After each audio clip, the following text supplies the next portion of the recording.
Now the final game I'll be bringing up is Metroid. Yes, Super Metroid was this amazing game. It brought you back, ended amazingly. From the beginning to end, it was one of the best games. And no Metroid game of yet has done it better than Super Metroid. I'm not stating that. The game is phenomenal. Metroid Prime 1, 2, and 3. Haven't played 3 yet because I don't own a Wii, but plan to. They're all amazing games. I own 1 and 2. I've played 1 and 2 multiple times. I love the games. And let's just talk about how they really did change them. The nitty-gritty here, and really get into the details of how they really changed them. Because, come on, it's 2D to first person. It's a first-person shooter. It's just like Doom. Yes, I have a friend that thinks Metroid Prime is just like Doom.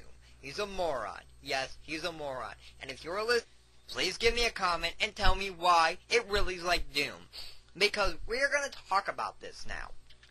First of all, is the original Metroid and Super Metroid was about going through the game, going from point A to point B, getting items, and then going back and getting and accessing areas you couldn't access before. Okay, you don't do that in Metroid Prime.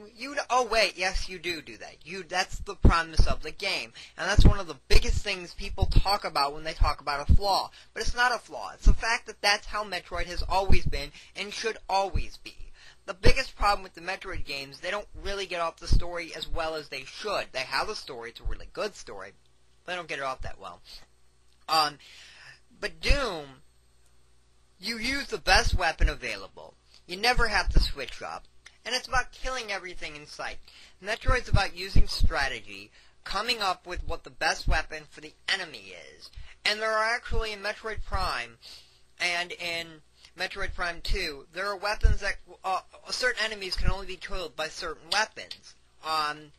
No first-person shooter really does that often. Some of them do, but not really that common.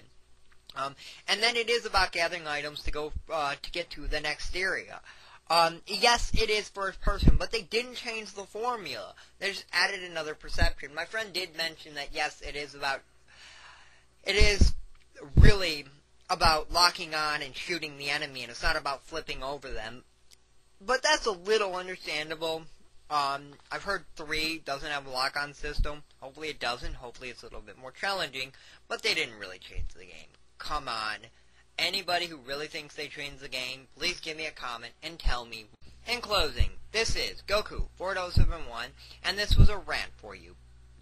Now, please leave me a comment or video response, and please tell me why I'm wrong. I really want to hear from you. And if you agree with anything I just said, hopefully everyone listening to this does agree, because I believe I'm right, please give me a comment. I really want to hear it. And if you really believe that I'm wrong, please tell me why. I would love to hear why, because I would love to understand why these 2 games were really radically changed and Mario 64 wasn't. Okay, thank you, and have a good day.